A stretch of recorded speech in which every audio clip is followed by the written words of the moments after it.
Eu sou Beatriz Carvalho, 18 anos, e moro com minha tia e meu tio desde os 8 anos, quando meus pais morreram.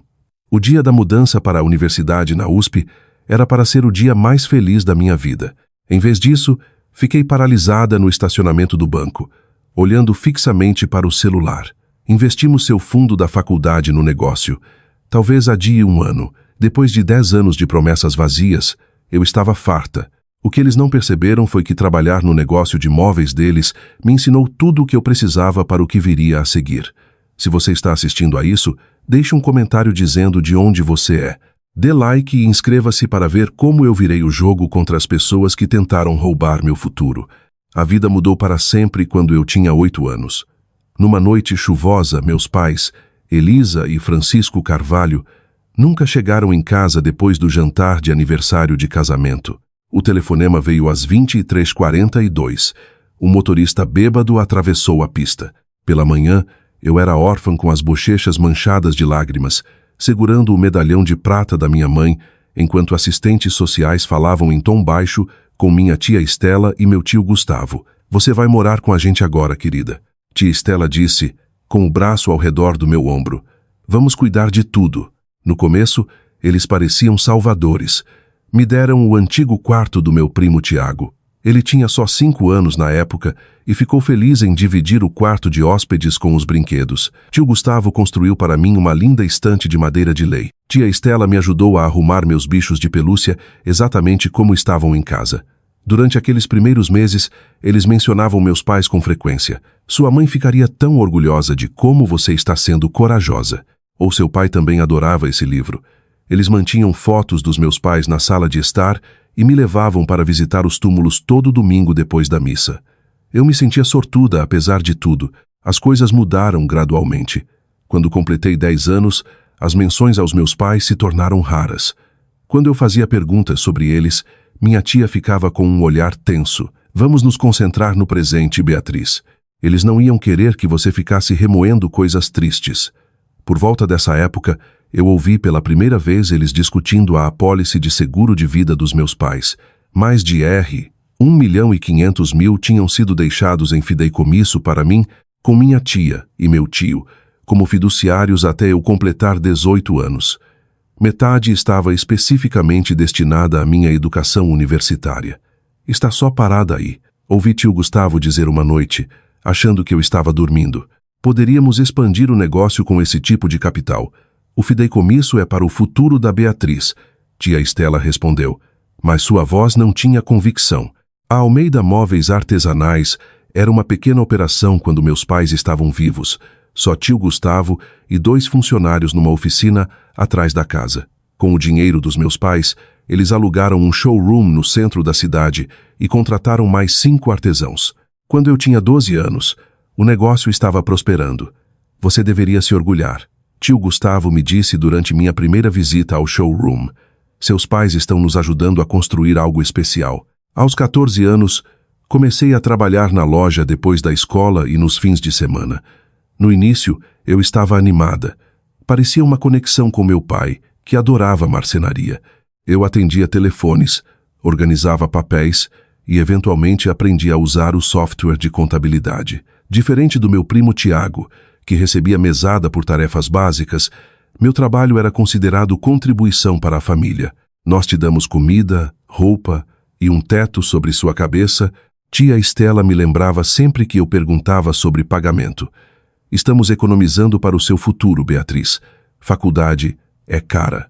Quando completei 16 anos, pedi mais informações sobre meu fundo da faculdade. Tio Gustavo me mostrou uma planilha com uma linha chamada Fundo Educacional da Beatriz, R$760 e R$2.380 e 1,65. "Temos sido cuidadosos com os investimentos", ele explicou. "Quando você estiver pronta para a faculdade, isso vai cobrir 4 anos numa boa universidade." Eu trabalhei mais do que nunca depois disso. Mantive média 10, 0. Entrei em todas as atividades extracurriculares que pudessem fortalecer minhas inscrições na universidade e continuei trabalhando 20 horas por semana na loja. Minha vida social sofreu, mas mantive os olhos no objetivo: escapar. Quando minha carta de aceitação da USP chegou com uma bolsa parcial, os parabéns da tia Estela pareceram forçados. Tio Gustavo imediatamente calculou os custos restantes. São Paulo é cara, ele alertou. Seu fundo vai cobrir, mas não vai sobrar muito para a pós-graduação. Eu dou um jeito depois, eu disse, feliz demais para deixar ele estragar meu ânimo. Conforme o dia da mudança se aproximava, notei a tensão aumentando. Minha tia esqueceu de me levar para comprar suprimentos do dormitório até eu lembrar 3 vezes. Tio Gustavo começou a mencionar como ficariam desfalcados sem mim. Tiago, agora com 15 anos, e tão egocêntrico quanto qualquer adolescente, era o único que parecia genuinamente feliz por mim. Traga uma blusa da USP para mim, ele pediu. As meninas da escola vão achar legal. 2 semanas antes da partida, toquei no assunto de acessar meu fundo da faculdade. Vamos precisar transferir as despesas do primeiro semestre logo. Mencionei durante o jantar. Vamos discutir isso no fim de semana. Preciso organizar uns documentos primeiro. O fim de semana passou sem discussão. Depois foi a última semana e ainda não havia planos concretos para transferir o dinheiro. Um nó de ansiedade se formou no meu estômago, mas eu engoli. Eles não iam realmente me impedir de ir. Tinham falado da minha educação universitária por anos. Na noite anterior ao dia da mudança, tivemos um jantar especial com minhas comidas favoritas. A conversa permaneceu superficial.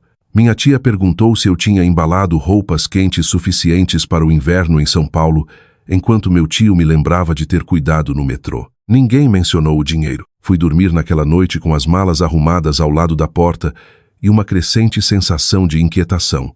Ainda assim, adormeci sonhando com auditórios, novos amigos e, finalmente construindo uma vida que fosse realmente minha. O dia da mudança amanheceu claro e ensolarado. Acordei cedo, animada demais para dormir depois das 6, e conferi as listas de embalagem mais uma vez. A viagem até o campus levaria cerca de 3 horas, mas antes precisávamos parar no Banco Itaú para sacar os fundos para as despesas do primeiro semestre.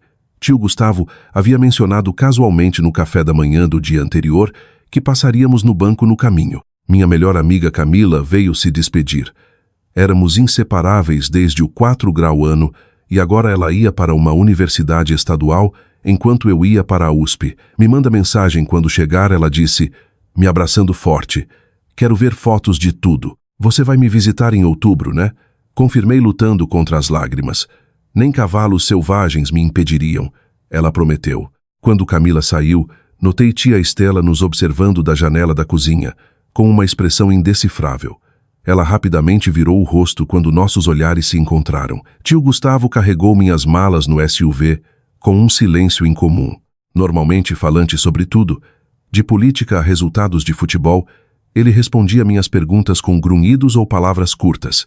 Tia Estela ficava agitada perguntando se eu tinha lembrado da escova de dentes, do carregador do celular, das botas de chuva, perguntas que eu já tinha respondido várias vezes. Tiago me deu um abraço desajeitado de lado. Não esquece minha blusa, murmurou e voltou para o quarto com o fone de ouvido gamer. Às 9h30, saímos da garagem. Dei uma última olhada na casa onde passei os últimos 10 anos. Nunca foi bem um lar, mas o único lugar que conheci desde que perdi meus pais. Apesar de tudo, uma pontada de nostalgia me atingiu. Itaú primeiro, né? Confirmei enquanto tio Gustavo se aproximava da entrada da rodovia. Ele trocou um olhar com tia Estela. Sim, ele disse depois de uma pausa longa demais. Vamos parar lá.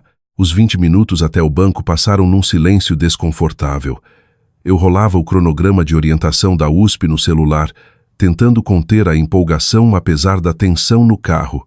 Quando chegamos ao banco, tio Gustavo estacionou, mas não saiu imediatamente. Em vez disso, virou-se para mim do banco do motorista. Beatriz, tem uma coisa que precisamos discutir. O tom sério me deu um calafrio. Tia Estela olhava fixo para a frente, as mãos apertadas no colo. O que é? Perguntei, com a voz pequena. O negócio tem enfrentado alguns desafios este ano. Ele começou. Problemas na cadeia de suprimentos, inflação, tem sido difícil. Eu assenti, esperando ele continuar. Tivemos que tomar decisões difíceis para manter as coisas funcionando. Ele pigarreou. Os fundos que reservamos para sua educação. Tivemos que reinvesti-los temporariamente no negócio. As palavras não registraram de imediato. Temporariamente repeti, só até o negócio se estabilizar. Tia Estela interveio rapidamente. Talvez 1 ano mais ou menos. 1 ano? Minha voz subiu. Mas eu começo a faculdade hoje. Agora. O rosto de tio Gustavo endureceu. Achamos que você poderia considerar adiar por 1 ano. Poderia continuar trabalhando na loja e nós pagaríamos um salário decente. A realidade do que eles diziam finalmente me atingiu. Vocês estão me dizendo que não tem dinheiro? No dia da mudança. Agora, Beatriz, não seja dramática, tia Estela disse. Estamos só pedindo um pouco de flexibilidade. O negócio é seu futuro também. Minhas mãos começaram a tremer. Preciso verificar a conta eu mesma. Isso não vai ser necessário. Tio Gustavo começou, mas eu já estava abrindo a porta do carro. Dentro do banco, me aproximei do caixa com meu RG e informações da conta. Tio Gustavo e tia Estela permaneceram no carro. Gostaria de verificar meu saldo e fazer um saque, eu disse, tentando manter a voz firme. O caixa digitou algo no computador e franziu a testa. Sinto muito, mas parece que seu acesso a esta conta foi restrito. Restrito? Por quem? Os titulares principais fizeram alterações ontem à tarde. Ela disse, parecendo apologética. Você não está mais autorizada a fazer saques. Ontem à tarde, enquanto eu arrumava as malas, enquanto eles me diziam que pararíamos no banco hoje, eu voltei cambaleando para fora e confrontei minha tia e meu tio, que finalmente haviam saído do carro. Vocês removeram meu acesso ontem. Minha voz soava estranha aos meus ouvidos. Vocês sabiam o tempo todo que não vínhamos aqui para sacar fundos para a faculdade. O rosto de tio Gustavo corou. Agora, Beatriz, você planejou isso por quanto tempo? Lágrimas queimavam nos meus olhos. Aquele dinheiro era dos meus pais, para minha educação. Abaixe a voz, tia Estela sibilou, olhando ao redor do estacionamento. As pessoas estão olhando. Eu não me importo. Mas mesmo enquanto dizia isso, a luta me abandonou. O que eu podia fazer? O dinheiro tinha sumido. Meu sonho da faculdade evaporava diante dos meus olhos. Voltei para o carro e bati a porta, pegando o celular com as mãos trêmulas. Tinha que ter alguém para quem eu pudesse ligar, algo que eu pudesse fazer. Tio Gustavo e tia Estela conversaram em voz baixa lá fora por vários minutos antes de entrarem. A viagem de volta para casa foi feita num silêncio glacial. Assim que chegamos, fui direto para meu quarto e liguei para o setor de assistência financeira. Mas era sábado e só consegui o correio de voz. Enviei e-mails desesperados para a Secretaria de Admissões e Moradia Estudantil, explicando minha situação. Quando finalmente saí do quarto, tio Gustavo estava esperando no corredor. Estive pensando, ele disse, com o tom sugerindo que estava sendo generoso. Poderíamos te ajudar a se inscrever numa faculdade comunitária este ano. Você poderia morar aqui, trabalhar na loja e transferir no próximo ano quando as coisas estiverem mais estáveis. A audácia da oferta dele me deixou sem palavras. 10 anos de promessas quebradas num instante. E agora ele achava que podíamos fazer um meio termo. Recuei para meu quarto sem responder e chorei no travesseiro. Tudo pelo que eu tinha trabalhado, todo o sacrifício que fiz, tudo tinha levado a esse dia. E agora tinha sumido. Por volta das 18, meu celular apitou com uma mensagem de tio Gustavo. Devíamos conversar sobre os próximos passos quando você estiver mais calma. O negócio realmente precisa do investimento agora. Talvez adie 1 ano. Aquela mensagem, tão desdenhosa dos meus sonhos, tão casual sobre o roubo do meu futuro, foi o que finalmente transformou meu desespero em determinação.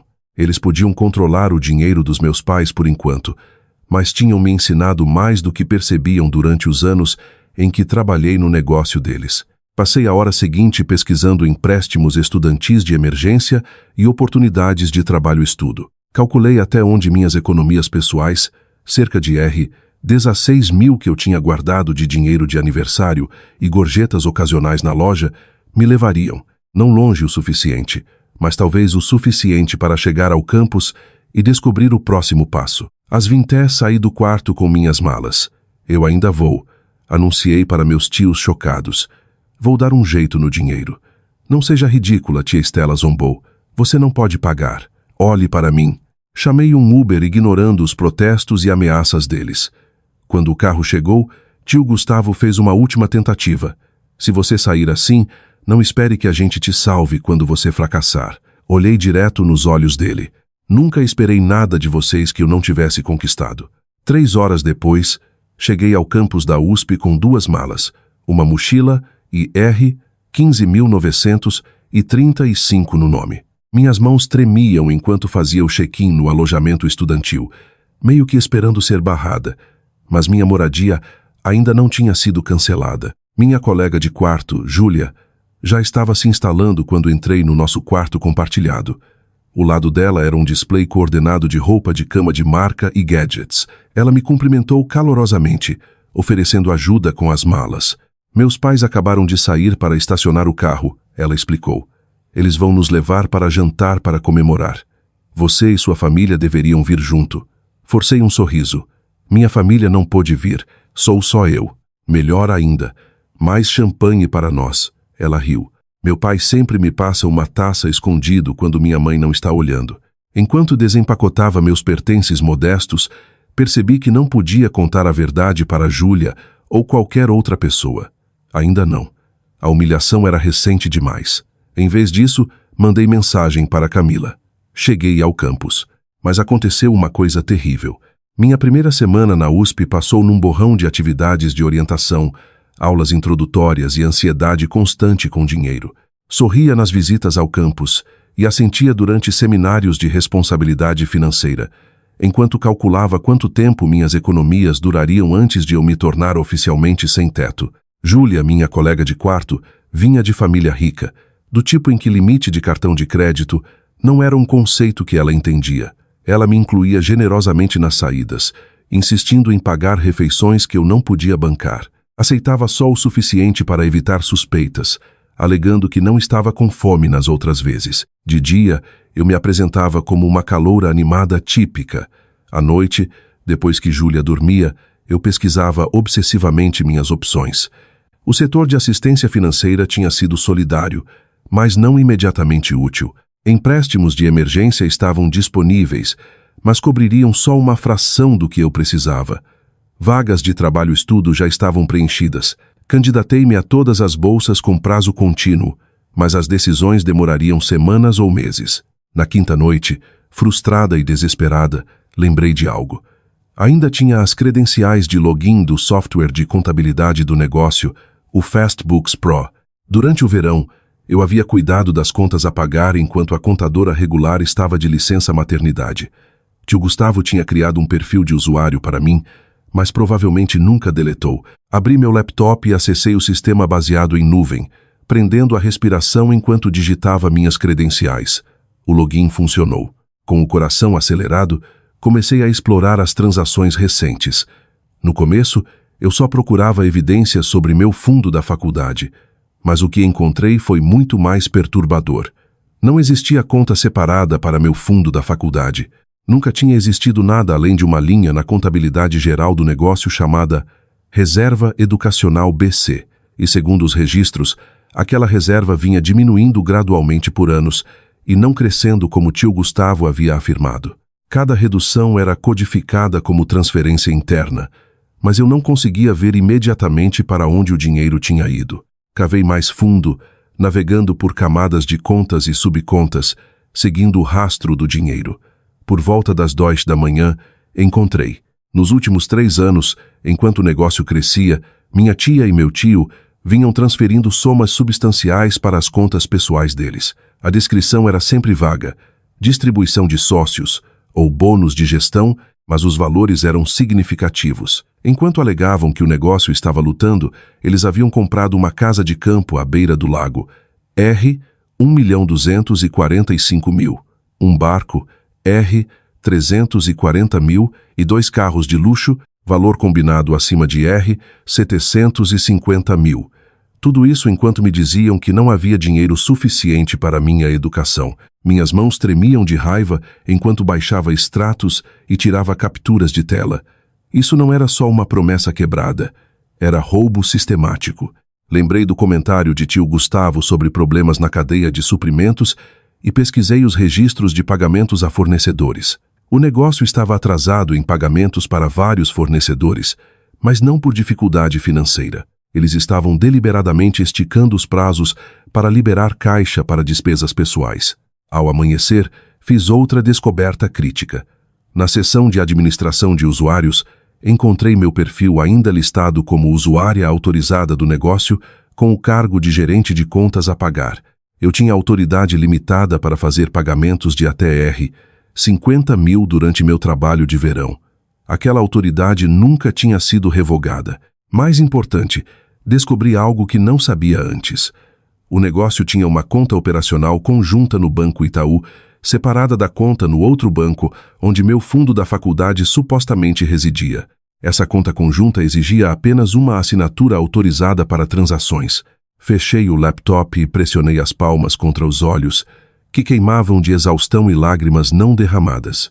O que eu estava considerando era drástico, possivelmente ilegal, definitivamente uma opção nuclear que destruiria o que restava do meu relacionamento com tia e tio, mas eles já tinham destruído esse relacionamento quando roubaram meu futuro. Precisei de mais informações antes de agir. Naquela tarde, procurei o monitor na minha aula de direito empresarial depois da aula. Tenho uma situação hipotética. Comecei com cautela. Se alguém é listado como fiduciário de fundos destinados a um propósito específico e os usa de forma diferente, isso é legal. O monitor, um estudante de segundo ano chamado Marcos, pareceu intrigado. Depende dos termos do fideicomisso e se o fiduciário tem autoridade discricionária. Por que, você pergunta? Só curiosidade sobre os limites do dever fiduciário, eu disse, tentando soar acadêmica em vez de desesperada. E se os fundos foram especificamente designados para a educação num testamento, então usar para outros fins provavelmente constituiria violação de dever fiduciário, ele explicou. O beneficiário poderia tomar medidas legais, mesmo sendo menor. Marcos inclinou a cabeça. Uma vez que não é mais menor, sim, geralmente há um prazo de prescrição que começa a correr a partir da maioridade ou da descoberta da violação. Ele estudou meu rosto. Isso não soa hipotético, Beatriz. Forcei uma risada, só tentando entender melhor os conceitos. Naquela noite, visitei a biblioteca da universidade e usei os bancos de dados jurídicos para pesquisar direito de fideicomissos. Procurei cópias do testamento dos meus pais, que deveria ser registro público após o inventário. Depois de várias horas, encontrei. A linguagem era clara. 50% dos valores das apólices de seguro de vida deverão ser mantidos em fideicomisso para nossa filha, Beatriz Carvalho, para serem usados exclusivamente para suas despesas de educação superior. Não havia provisão concedendo a minha tia e tio discricionariedade para investir esses fundos no negócio deles. Nenhuma provisão permitindo adiar meu acesso até ser conveniente para eles. Eles haviam violado o fideicomisso, haviam violado os desejos dos meus pais, haviam violado a lei. Na manhã seguinte, visitei novamente o setor de assistência financeira, desta vez com uma explicação concreta da minha situação. Mostrei as evidências que havia reunido sobre os fundos do fideicomisso desviados. Isso é bastante sério, a conselheira disse, revisando meus documentos. Você considerou ação legal? Estou explorando todas as opções. Eu disse cuidadosamente. Ela assentiu. Dadas essas circunstâncias excepcionais, podemos oferecer financiamento emergencial de gap enquanto você resolve essa situação. Não vai cobrir tudo, mas deve ajudar com as despesas imediatas. Foi a primeira boa notícia em dias. Naquela tarde, também consegui um emprego de meio período na livraria do campus. Salário mínimo, mas melhor que nada. Enquanto voltava para o dormitório, um plano se formava na minha mente. Eu tinha a autoridade, tinha as evidências, tinha o terreno moral elevado. Naquela noite, redigi uma carta formal de exigência para minha tia e tio com a ajuda de um modelo do site de assistência jurídica da universidade. Descrevi as violações do fideicomisso, documentei o desvio e exigi a liberação imediata dos fundos designados para minha educação. Enviei para os e-mails deles com todas as evidências anexadas. A resposta de tio Gustavo veio em poucas horas. Não nos ameace com jargão jurídico que você não entende. Fizemos tudo por você. É assim que você nos retribui? Fazendo acusações ridículas. Boa sorte pagando um advogado sem dinheiro. E de qualquer forma, um fideicomisso de menor deveria ter sido acompanhado pela vara de sucessões, não decidido sozinho por você agora, aos 18 anos. Tia Estela seguiu com um apelo emocional.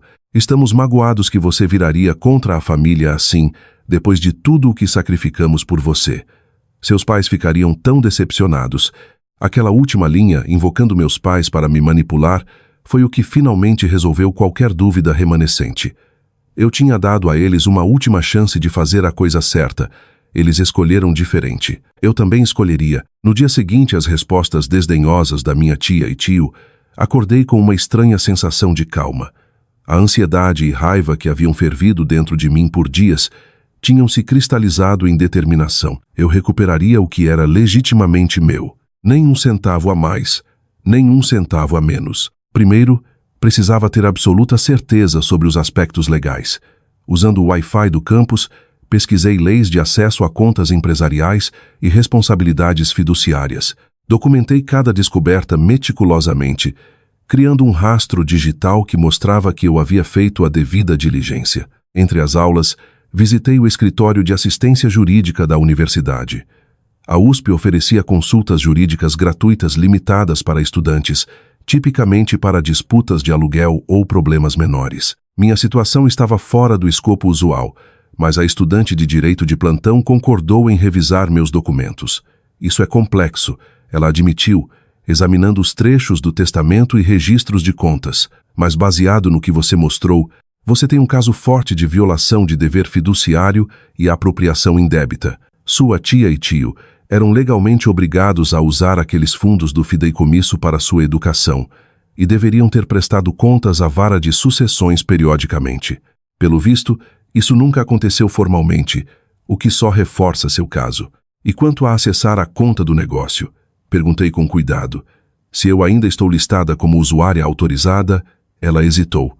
Isso é mais complicado. Tecnicamente, se você tem autorização legítima, pode acessar a conta, mas a intenção importa. Eu recomendaria fortemente consultar um advogado atuante antes de qualquer ação que possa ser vista como retaliatória. Agradeci e saí com o aviso dela ecoando na mente.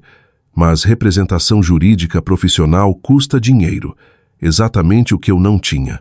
Naquela tarde, recebi outro e-mail de tio Gustavo, aparentemente enviado para toda a família estendida. Estamos preocupados com o estado mental da Beatriz. Ela está fazendo acusações selvagens e ameaçando ação legal contra nós. Só quisemos o melhor para ela, mas ela se tornou cada vez mais instável. Por favor, entrem em contato com ela e incentivem ela a voltar para casa antes que faça algo de que se arrependa. Meu celular imediatamente se encheu de mensagens preocupadas de parentes que mal tinham falado comigo em anos. A maioria aceitou as alegações da tia e tio pelo valor de face. Alguns expressaram confusão. Só minha avó, mãe do meu pai, pediu meu lado da história. Enviei a ela cópias de tudo: o testamento, os registros de contas, as evidências das compras de luxo e nossas trocas recentes de e-mail. Eu sempre me perguntei sobre aquele dinheiro. Ela respondeu horas depois. Seu pai era meticuloso em prover para você. Eu deveria ter feito mais perguntas quando Estela e Gustavo de repente expandiram o negócio. Sinto muito, Beatriz.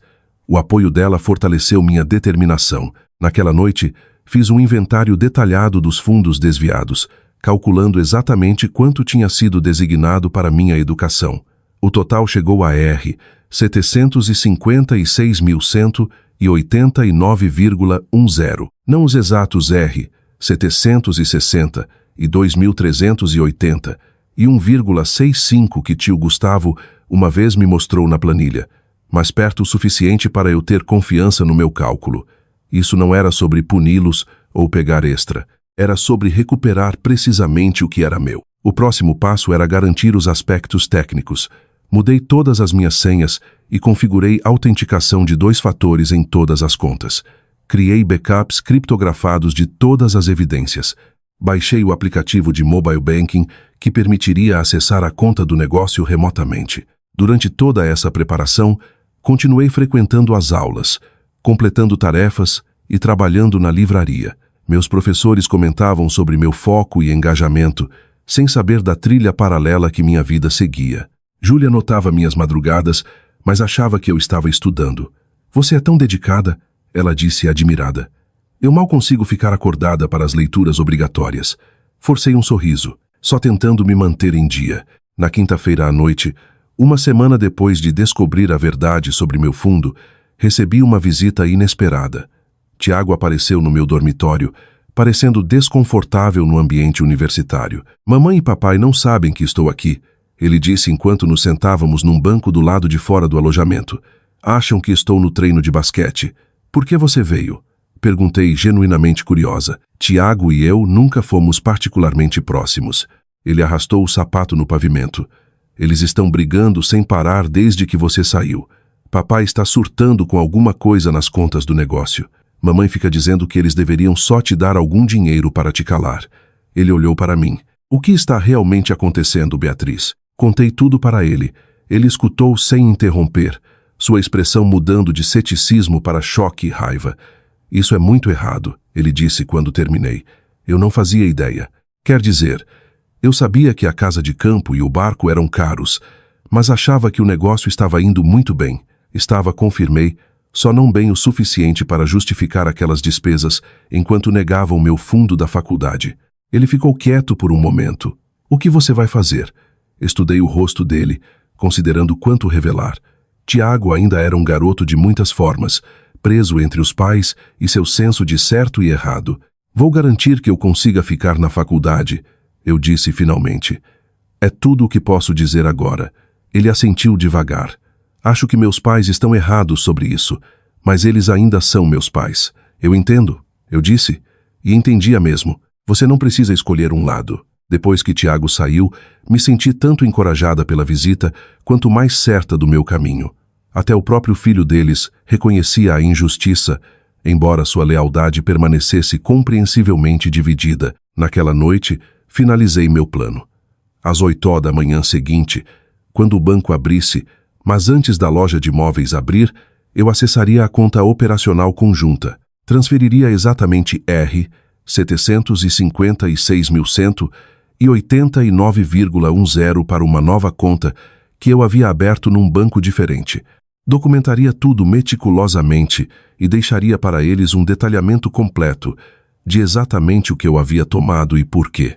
Mal dormi, alternando entre a convicção de que estava fazendo a coisa certa e o terror de estar cometendo um erro catastrófico. Por volta das 4, abri meu laptop uma última vez e escrevi uma entrada no diário. Eu nunca quis que chegasse a isso. Tudo o que pedi foi o que meus pais pretendiam para mim, a educação que eles valorizavam tanto. Tia Estela e tio Gustavo fizeram uma escolha quando tomaram meu fundo. Agora estou fazendo a minha. Isso não é roubo, é recuperação. Isso não é vingança, é justiça. E depois de amanhã, aconteça o que acontecer, saberei que me levantei por mim mesma quando ninguém mais faria. Fechei o laptop e finalmente caí num sono inquieto. Meu alarme programado para 7h30. A luz da manhã filtrava pelas persianas do meu quarto no dormitório, enquanto meu alarme tocava às 7h30. Júlia ainda dormia, seus roncos suaves fornecendo um fundo mundano para o que eu estava prestes a fazer. Silenciei o alarme rapidamente e me sentei, surpresa por me sentir tão lúcida, apesar de ter dormido só poucas horas. Era isso, o ponto sem retorno. Tomei banho e me vesti com cuidado deliberado, escolhendo uma blusa e calça social em vez da roupa típica de universitária. Se o dia terminasse com consequências legais, eu queria pelo menos parecer alguém que havia levado o assunto a sério. Exatamente às 7h55, sentei-me à minha mesa e abri o laptop. A loja não abria até às 10h, e tio Gustavo raramente checava as contas antes do café da manhã, às 9h30. Eu tinha uma janela estreita de oportunidade. Primeiro, entrei no meu e-mail e enviei uma mensagem escrita para minha tia e tio. Estou exercendo meu direito de recuperar os fundos designados para minha educação de acordo com o testamento dos meus pais. Um detalhamento completo do valor exato e documentação de suporte está anexado. Continuo como usuária autorizada nas contas do negócio, pois vocês nunca revogaram meu acesso após meu emprego de verão. Estou tomando apenas o que é legalmente meu, nenhum centavo a mais, nenhum centavo a menos.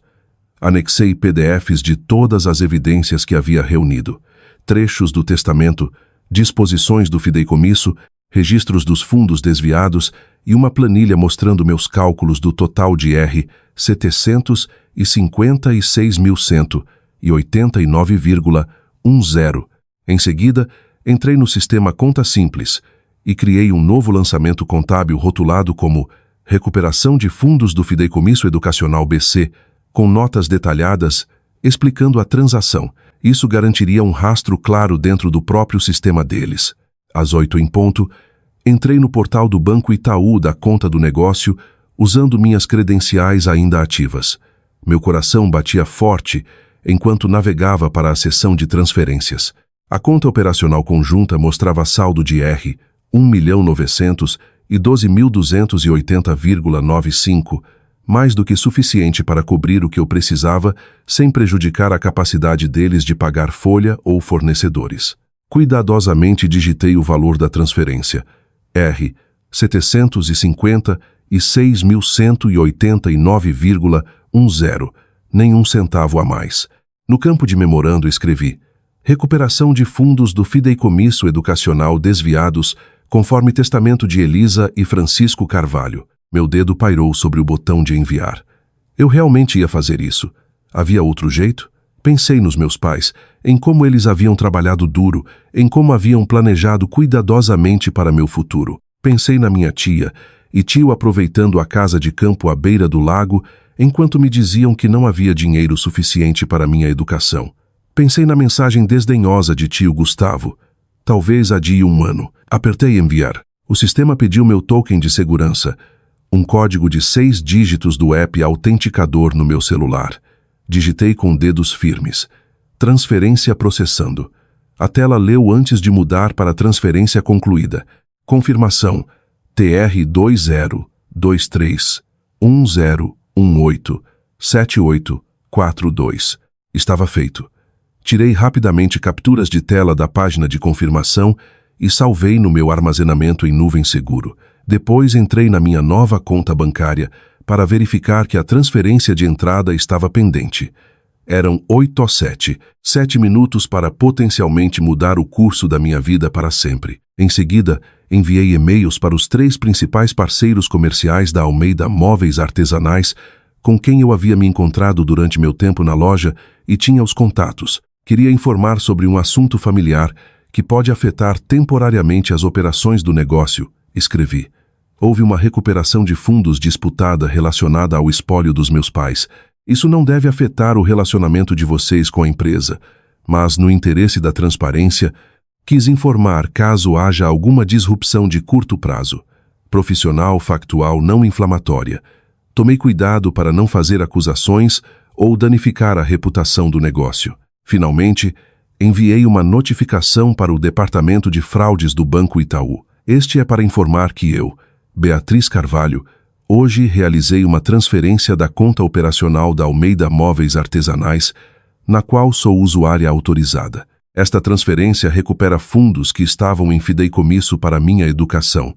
Antecipamos que os titulares principais possam contestar esta transação. Estou fornecendo documentação para mostrar que se tratou de uma recuperação legítima de fundos de fideicomisso desviados, não atividade fraudulenta. Anexei as mesmas evidências que enviei para minha tia e tio. Às 8h25, tudo estava completo. Fechei o laptop, expirei lentamente e esperei. A primeira ligação veio às 9h42. Tio Gustavo. Deixei cair na caixa postal. A mensagem dele era explosiva. Que diabos você fez? É melhor reverter isso agora ou vou chamar a polícia? Isso é roubo. 3 ligações mais seguiram em rápida sucessão. Ignorei todas, mas ouvi as mensagens de voz cada vez mais frenéticas. Recebi um e-mail do Banco Itaú, reconhecendo o recebimento da minha documentação e informando que haviam colocado uma retenção temporária em todas as transações da conta do negócio pendente resolução da disputa. Isso não fazia parte do meu plano. Eu só pretendia recuperar meus fundos, não congelar toda a operação deles. Mas fazia sentido que o banco tomasse medidas preventivas. Às 10h30, decidi atender a 5ª ligação de tio Gustavo. Como você ousa? Ele começou gritando imediatamente. Eu só peguei o que era meu. Interrompi, mantendo a voz calma e firme. O dinheiro que meus pais deixaram especificamente para minha educação. Vocês congelaram nossa conta inteira. Ele berrou. Não conseguimos pagar a folha. Não conseguimos pagar fornecedores. Essa foi a decisão do banco. Não minha, expliquei. Forneci a eles documentação mostrando que eu só estava recuperando fundos de fideicomisso desviados. Assim que verificarem, provavelmente vão liberar a retenção. Isso é ilegal. É roubo. Vou ligar para nosso advogado agora. Por favor, faça isso, eu disse. Tenho certeza de que eles vão se interessar em como vocês violaram o dever fiduciário usando meu fideicomisso educacional para compras pessoais como sua casa de campo e barco. Isso o fez pausar. Como você, eu tenho todos os registros, tio Gustavo. Cada transferência, cada compra, cada mentira. Enviei cópias para você esta manhã.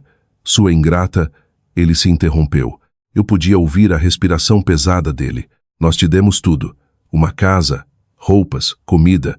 Meus pais pagaram por tudo isso antecipadamente, contra-argumentei. E vocês vêm mexendo no que sobrou por anos.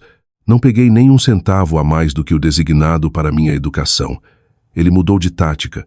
Sua tia está devastada. Está chorando sem parar. Era isso que você queria? A tentativa de manipulação emocional poderia ter funcionado uma semana atrás. Não mais. O que eu queria era ir para a faculdade sem ter meu futuro roubado no dia da mudança. O que eu queria era que vocês honrassem os desejos dos meus pais. O que eu queria era confiar na minha família. O silêncio se estendeu entre nós. Se você reverter isso, ele finalmente disse, com a voz mais baixa, podemos dar um jeito, um plano de pagamento para sua mensalidade, talvez. Não, eu disse firmemente, não confio mais nas promessas de vocês. Os fundos estão onde devem estar agora, garantindo minha educação, como meus pais pretendiam. Isso não acabou, ele avisou antes de desligar. Meu celular tocou quase imediatamente. Tia Estela desta vez. Atendi, me preparando. Como você pôde fazer isso conosco? Ela soluçou. Depois de tudo o que fizemos por você, eu só peguei o que já era meu. Expliquei novamente. Você tem ideia do que isso vai fazer com o negócio, com nossa reputação na comunidade? Isso depende de como vocês escolherem lidar com isso. Apontei. Isso pode ser resolvido de forma quieta e profissional, ou pode se tornar muito público. A escolha é de vocês. Seus pais teriam vergonha de você, ela disse friamente. A acusação me atingiu mais forte do que eu esperava, mas me mantive firme. Meus pais queriam que eu tivesse uma educação. Eles proveram para isso especificamente no testamento. Estou honrando os desejos deles. A conversa terminou de forma parecida com a de tio Gustavo, com ameaças e recriminações. Mas por baixo da raiva, detectei outra coisa. Medo. Eles sabiam que eu os tinha encurralados com evidências dos atos deles. Ao longo do dia, mensagens chegavam de membros da família. A maioria tomava o lado da tia e tio, tendo ouvido só a versão deles. Alguns faziam perguntas, parecendo incertos do que acreditar. Minha avó enviou uma mensagem simples. Mantenha-se firme. Seu pai ficaria orgulhoso. À noite, a situação havia escalado. Tio Gustavo havia de fato contatado o advogado deles, que me enviou uma carta formal exigindo a devolução dos fundos roubados e ameaçando ação legal. Encaminhei para o escritório de assistência jurídica com pedido de orientação. A estudante de direito que havia me ajudado anteriormente respondeu em poucas horas.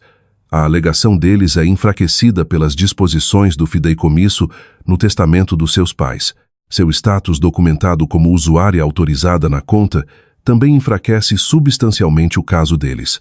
Dito isso, você deve esperar que eles lutem. Gostaria que eu te encaminhasse para uma advogada que poderia cobrar honorários de êxito, reduzindo o valor adiantado. Aceitei o encaminhamento agradecida. Enquanto isso, Tiago me mandou uma mensagem de um número novo. Como conseguir um celular pré-pago? Pais tomaram o meu quando descobriram que visitei você. A casa está um caos. Papai fica dizendo que vai te destruir se for a última coisa que fizer. Tenha cuidado. O aviso era preocupante, mas não surpreendente. Agradeci Tiago e garanti que havia tomado precauções. Júlia notou minha distração. Está tudo bem? Você está no celular sem parar. Drama familiar, eu disse. O que não era mentira. É complicado. Eu entendo, ela simpatizou. Meus pais se divorciaram quando eu tinha 12 anos e foi guerra mundial por anos. Me avise se precisar de alguma coisa. Assenti agradecida, tocada pela preocupação dela, apesar de não conhecer a história completa. Enquanto tentava dormir naquela noite, meu celular vibrou com uma notificação de e-mail. Era do Banco Itaú. Após revisar a documentação fornecida por todas as partes, determinamos que a transferência disputada parece relacionada a um assunto privado de fideicomisso em vez de atividade fraudulenta na conta. Consequentemente, levantamos a retenção na conta operacional do negócio. No entanto, recomendamos que todas as partes busquem aconselhamento jurídico apropriado para resolver este assunto de forma conclusiva. Foi uma pequena vitória. O banco não estava revertendo minha transferência, pelo menos não imediatamente, mas eu sabia que a batalha estava longe de terminar. A última mensagem de tio Gustavo do dia confirmou: "Você criou um inimigo poderoso hoje. Espero que a faculdade te ensine a sobreviver ao que vem pela frente." Apesar da ameaça, dormi surpreendentemente bem. Pela primeira vez desde o dia da mudança, senti um senso de controle sobre meu futuro. O que quer que viesse a seguir, eu enfrentaria sabendo que havia me levantado por mim mesma. Na manhã seguinte à transferência, meu celular começou a tocar às 7 com um número que eu não reconhecia. Recusei a chamada e chequei meu e-mail em vez disso. Minha caixa de entrada continha 3 mensagens de parceiros comerciais da Almeida Móveis Artesanais, todos expressando preocupação com a situação. Marco Dias, de um fornecedor de madeira, escreveu: "Recebi uma ligação estranha de Gustavo esta manhã sobre problemas na conta. Diz que pode haver atrasos no pagamento. Está tudo bem com o negócio?" Mensagens semelhantes do fornecedor de estofamento de couro e do parceiro de logística indicavam que tio Gustavo já estava lidando com as consequências das minhas ações. Embora eu não tivesse pretendido perturbar as operações do negócio, era uma consequência inevitável. Respondi a cada mensagem de forma profissional, reiterando que se tratava de um assunto familiar de fideicomisso que deveria ser resolvido em breve. Enfatizei que o negócio em si permanecia solvente e operacional. Enquanto me preparava para minha aula de economia das 9, meu celular tocou novamente. Desta vez era o celular pré-pago de Tiago. "Beatriz, está uma loucura aqui", ele disse em voz baixa. "Papai ficou no telefone a manhã toda com fornecedores e o banco. Mamãe está ligando para todo mundo na família, dizendo que você teve algum tipo de colapso mental. Você está bem?" Perguntei preocupada com como a situação o afetava. "Sim, estou ficando fora do caminho, mas não foi por isso que liguei. Papai está dizendo que vai dirigir até o campus hoje para resolver as coisas pessoalmente. Achei que você deveria saber." Meu estômago caiu. "Obrigada pelo aviso. Quando ele planeja vir?" "Depois que resolver alguma emergência de negócios. Provavelmente início da tarde." Agradeci Tiago e imediatamente contatei a segurança do campus. Expliquei que estava tendo uma disputa familiar sobre finanças e tinha motivo para acreditar que meu tio poderia vir ao campus para me confrontar. Não queria registrar uma queixa formal, mas pedi que estivessem cientes da situação. "Podemos ter um oficial nas proximidades do seu alojamento esta tarde", o oficial de segurança me garantiu. "E você pode ligar para a nossa linha direta se ele chegar e você se sentir desconfortável."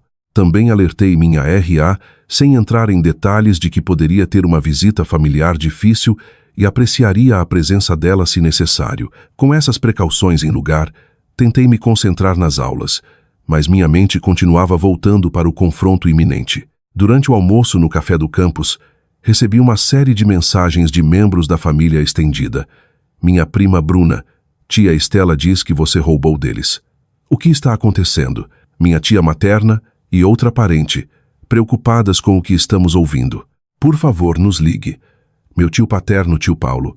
Sempre tive dúvidas sobre como Gustavo e Estela lidaram com o espólio dos seus pais.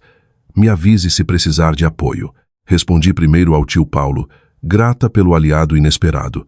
Forneci a ele a mesma documentação que enviei aos outros, e ele respondeu quase imediatamente: "Isso confirma minhas suspeitas. Seu pai nunca teria querido que seu dinheiro suado fosse gasto nos brinquedos do Gustavo, enquanto sua educação ficasse sem financiamento. Estou com você nisso." No início da tarde, enquanto eu estava na biblioteca entre as aulas, meu celular acendeu com uma ligação da recepção principal do meu alojamento. "Cirta, Carvalho, tem um Gustavo Carvalho aqui pedindo para te ver. Ele diz que é seu tio." Apesar de esperar por isso, meu coração acelerou. Sim, eu estava antecipando a visita dele. "Poderia, por favor, notificar a RA de plantão como discuti esta manhã?" Estarei descendo em 5 minutos. Juntei meus pertences e tirei um momento para me centrar. Esse confronto era inevitável, mas eu controlaria como ele se desenrolaria. Quando cheguei ao lobby, tio Gustavo andava impaciente. Um oficial de segurança do campus estava discretamente perto da entrada e minha RA Jéssica estava atrás da recepção. Tio Gustavo me viu e deu um passo à frente, o rosto corado de raiva. Beatriz, precisamos conversar em particular. Podemos conversar aqui, eu disse calmamente, indicando uma pequena área de assentos no canto do lobby. Isso é assunto de família. Ele insistiu entre dentes cerrados. Não para discussão pública. Não vou sair do prédio com você, eu declarei firmemente. Ou conversamos aqui, ou não conversamos. Ele olhou para o oficial de segurança, aparentemente notando-o pela primeira vez, e então relutantemente me seguiu até a área de assentos. Você precisa consertar isso. Ele começou imediatamente, mantendo a voz baixa, mas intensa. O banco liberou nossa conta, mas 3 fornecedores estão exigindo pagamento imediato por causa do seu pequeno truque de e-mail. Nossa reputação, isso não é sobre sua reputação, interrompi. É sobre os fundos do fideicomisso que vocês desviaram. Nós não desviamos nada, ele sibilou. Gerenciamos aqueles fundos como achamos adequado, o que era nosso direito como fiduciários. O testamento especificava que o dinheiro era para minha educação. Contra-argumentei. Não para sua casa de campo, barco ou carros de luxo. Os olhos dele se arregalaram ligeiramente. Você não tem provas. Eu tenho todos os registros de transações dos últimos 10 anos, eu disse. Cada transferência do meu fundo educacional para as contas pessoais de vocês, cada compra importante. Gostaria que eu mostrasse? Ele ficou em silêncio, reavaliando-me. Eu não era a sobrinha complacente que ele esperava manipular com sua presença. Olhe, ele finalmente disse, adotando um tom mais razoável. Podemos resolver isso. Talvez tenhamos sido excessivos em alguns gastos, mas congelar nossa conta e contatar nossos parceiros de negócios foi completamente desnecessário. Eu não congelei sua conta. O banco fez isso como precaução e só contatei seus parceiros para dar contexto a qualquer disrupção. Eu estava sendo profissional. Profissional? Ele zombou. Não há nada de profissional em roubar. Recuperando, corrigi. Recuperando o que já era meu. Nossa conversa continuou nesse padrão circular por quase 30 minutos. Ele alternava entre ameaças, apelos à lealdade familiar e ofertas relutantes de compromisso. Eu permaneci firme. O dinheiro era legitimamente meu, e eu só havia tomado o que foi especificamente designado para minha educação. Finalmente, vendo que não progredia, tio Gustavo se levantou. Isso não acabou, Beatriz. Nem de longe. Contatamos nosso advogado e você logo terá notícias dele. Mal posso esperar para explicar a um juiz exatamente como vocês gastaram meu fundo da faculdade, respondi uniformemente. Enquanto ele saía furioso, Jéssica se aproximou. Você está bem? Isso pareceu intenso. Estou bem, garanti, embora minhas mãos tremessem ligeiramente. Assunto de família. Se precisar de alguma coisa, é só avisar. Ela ofereceu. De volta ao quarto, encontrei Júlia separando roupas. Ei, era seu pai que eu vi no lobby? Ele parecia bem chateado. Meu tio, corrigi. E sim, estamos tendo um desentendimento sobre alguns assuntos financeiros familiares. Ela assentiu sem pressionar por detalhes. Bem, estou indo para a biblioteca. Quer vir? Pode distrair você das coisas. Recusei educadamente, precisando de tempo para processar o confronto. Uma vez sozinha, liguei para a advogada recomendada pelo escritório de assistência jurídica, Marissa Thornton, que se especializava em disputas de fideicomissos. Baseado no que você me contou e na documentação que forneceu, ela disse depois de ouvir minha história: você tem um caso forte de que sua tia e tio violaram seu dever fiduciário. No entanto, a forma como você recuperou os fundos é pouco ortodoxa. Foi ilegal? Perguntei diretamente. Não claramente. Dado seu status de usuária autorizada na conta, ela explicou. Mas certamente está numa área cinzenta que um juiz pode ver de forma diferente, dependendo das circunstâncias. Dito isso, acho que podemos defender suas ações dada a evidência do desvio deles. Ela concordou em me representar se procedimentos legais formais começassem com taxa reduzida, dada a minha situação financeira. Naquela noite, Tiago ligou novamente. Mamãe apareceu na escola e me tirou da aula mais cedo. Ela está dizendo que precisamos apresentar uma frente familiar unida contra você. Estão falando em registrar um boletim de ocorrência por roubo. Eles não vão, eu disse com mais confiança do que sentia. Um boletim de ocorrência tornaria tudo registro público, incluindo como eles gastaram o dinheiro do fideicomisso. O advogado deles vai aconselhar contra. Espero que você esteja certa, ele disse, porque eles estão realmente bravos. O dia seguinte trouxe um desdobramento que eu não havia antecipado. Tio Gustavo aparentemente havia contatado a administração da USP, alegando que eu estava passando por uma crise de saúde mental e pedindo intervenção. Fui chamada ao escritório de assuntos estudantis, onde uma conselheira preocupada explicou a situação. Seu tio expressou sérias preocupações sobre seu bem-estar e capacidade de decisão. Tenho certeza que sim, eu disse, incapaz de manter o amargor da voz. Então forneci a ela a mesma documentação que havia mostrado aos outros. Trechos do testamento, fundos desviados, resumo da consulta jurídica. Entendo, ela disse após revisar os materiais, isso parece ser uma disputa legal em vez de uma preocupação de saúde mental. Embora estejamos sempre aqui para apoiar seu bem-estar, a universidade não vai intervir no que parece ser um assunto legal privado. Alívio me invadiu. A tentativa de tio Gustavo de usar a universidade contra mim havia falhado. Mais tarde naquele dia, uma carta formal chegou do advogado deles, exigindo a devolução dos fundos e ameaçando uma ação penal por furto e uma ação cível por danos ao negócio se eu não cumprisse em 72 horas. Encaminhei para Marissa, que respondeu rapidamente. Como esperado, a posição deles é fraca dada a evidência. Vou redigir uma resposta explicando por que a exigência deles é injustificada e delineando nossa contra-reivindicação por violação de dever fiduciário. Nos dias seguintes, a situação evoluiu rapidamente. Vários outros membros da família me contataram após receberem a documentação da minha avó ou tio Paulo, que haviam se tornado defensores vocais da minha posição. A maré da opinião familiar estava começando a mudar. Enquanto isso, foquei nas minhas aulas e emprego, recusando deixar a situação descarrilhar minha educação, exatamente a coisa pela qual eu havia lutado tanto para garantir. Uma semana após a transferência, recebi um e-mail inesperado de tia Estela. Beatriz, esta situação saiu do controle. Gustavo está obcecado em lutar contra você, mas nosso advogado nos aconselhou que nossa posição não é tão forte quanto pensávamos. Você estaria disposta a discutir um acordo? Queremos resolver isso sem mais danos à família ou ao negócio. Consultei Marissa antes de responder. Estou aberta à discussão, mas qualquer resolução deve garantir a segurança do meu financiamento educacional e abordar a violação de confiança. Sugiro que nos encontremos com nossos respectivos representantes legais presentes.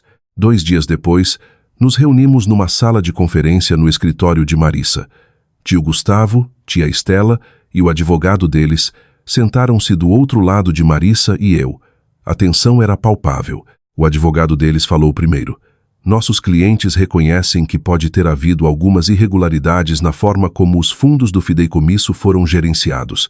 No entanto, eles mantêm que, como fiduciários, tinham certa autoridade discricionária. O testamento explicitamente declarava que os fundos eram para a educação da Beatriz. Marissa contra-argumentou. Não havia autoridade discricionária para usá-los em compras pessoais ou investimentos no negócio. Após horas de negociação, chegamos a um acordo provisório. Eu reteria os fundos recuperados para minha educação. Eles reconheceriam por escrito que esses fundos representavam a dispersão completa e apropriada do fideicomisso educacional dos meus pais. Em troca, eu assinaria um acordo de confidencialidade sobre a disputa e removeria minha documentação dos arquivos dos parceiros de negócios deles. Enquanto revisávamos o rascunho do acordo, tio Gustavo fez uma última tentativa de recuperar o controle. Vamos precisar de supervisão de como esses fundos são gastos, ele insistiu, para garantir que sejam usados adequadamente para a educação. Absolutamente não, Marissa respondeu antes que eu pudesse. Minha cliente é adulta legal. Os fundos são dela para gerenciar como deveriam ter sido no dia do 18 grau aniversário dela. Tia Estela colocou uma mão restritiva no braço de tio Gustavo enquanto ele abria a boca para argumentar. Deixe pra lá, Gustavo. Acabou. A luta pareceu drenar dele de repente. Ele parecia mais velho do que eu jamais o vira, as consequências de suas ações finalmente o alcançando. Enquanto nos preparávamos para assinar o acordo, olhei diretamente para os dois. Isso nunca foi o que eu quis. Tudo o que pedi foi que vocês honrassem o que meus pais pretendiam. Tio Gustavo não encontrou meus olhos, mas tia Estela me olhou com uma mistura de ressentimento e algo que poderia ser vergonha. Fizemos o que achamos melhor, ela disse fracamente. Para vocês mesmos, corrigi baixinho. Não para mim, e não para o que meus pais queriam. Com isso, assinamos o acordo. A batalha legal havia terminado, mas as feridas familiares demorariam muito mais para cicatrizar, se é que cicatrizariam. Um mês após assinar o acordo de acordo, eu estava sentada num banco com vista para o pátio principal da USP, observando estudantes correndo para as aulas ou relaxando na grama, aproveitando o sol de outono. Minha própria vida finalmente havia se assentado em algo parecido com normalidade. Frequentar palestras, trabalhar na livraria, fazer amigos e planejar para as provas de meio de semestre. Os fundos do fideicomisso dos meus pais agora estavam seguramente sob meu controle, cuidadosamente orçados por 8 semestres, com alocações para moradia, refeições, livros e despesas emergenciais. Depois de anos de incerteza, encontrei profundo conforto nessa estabilidade financeira e independência. Meu relacionamento com minha tia e tio permaneceu tenso, limitado a breves e-mails formais sobre assuntos familiares necessários. Eles haviam mantido distância desde o acordo, nem se desculpando, nem buscando reconciliação. O negócio aparentemente havia se recuperado da disrupção temporária, embora tio Paulo mencionasse que eles haviam vendido o barco e listado a casa de campo para venda. Tiago e eu nos comunicávamos regularmente pelo celular oficial dele. Inicialmente preso no meio do conflito, ele gradualmente havia chegado a entender minha posição. Papai nunca fala sobre o que aconteceu. Ele me contou na última ligação, mas mamãe disse algo sobre eles terem aprendido uma lição dura sobre consequências. Acho que eles sabem que erraram, mesmo que nunca admitam. O desdobramento mais inesperado veio 3 semanas após o acordo, quando recebi um pacote da minha avó. Dentro havia um maço de cartas amarradas com fita azul desbotada, cartas que minha mãe havia escrito para mim antes de eu nascer e durante minha primeira infância. Estela deveria ter te dado essas anos atrás, explicava o bilhete da minha avó. Encontrei quando ajudei a limpar o sótão deles na semana passada.